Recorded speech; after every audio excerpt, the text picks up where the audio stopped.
দুর্গার আগমন বাইরে ভাষণ দুটি কথা বাঙালির হৃদয়ে গাঁথা আর তার মাঝে দশমী ঘাট কথাটিও পূর্ণ সামঞ্জস্য। এ হলো শান্তির বাজার দশমী ঘাট, যার এখন বেহাল অবস্থা। কিছুদিন আগে ভয়াবহ বন্যায় দশমী ঘাটটি প্রায় বালুস্তূপে পরিণত হয়েছে, যে ঘাটে দিয়ে এখন আর কোনো প্রতিমা বিসর্জন দেওয়ার মতো সুবিধা নেই।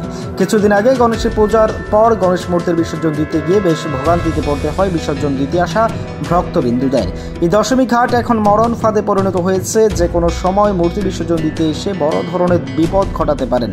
সামনে দুর্গাপুজো, এরপর কালী পুজো, তাই পুজোগুলোর পর মূর্তিগুলো দশমী ঘাট ছাড়া বিসর্জন দেওয়ার মতো আর কোনো রাস্তা নেই। কিন্তু দশমী ঘাট পরিষ্কার করা নিয়ে কারোর কোনো হেলদোল নেই। এই দশমী ঘাটটি দেখেও সংস্কার করার জন্য কোনো ধরনের পদক্ষেপ গ্রহণ করছেন না কেউই। এ নিয়ে সাধারণ জনগণের মধ্যে এক বিরূপ প্রতিক্রিয়া সৃষ্টি হয়েছে। এখন দেখার বিষয় সরকার এবং ঊর্ধ্বতন কর্তৃপক্ষ কী পদক্ষেপ গ্রহণ করেন, কারণ শান্তির বাজার একটাই দশমী ঘাট আছে, সামনে আসছে পুজো, আর এই দশমী ঘাটটি যদি খুব তাড়াতাড়ি সংস্কার করা না হয় তাহলে চরম ভোগান্তিতে পড়তে পারেন দশমী দিতে আসা ভক্তবৃন্দরা। Bureau report, S Bharat live 24 hours.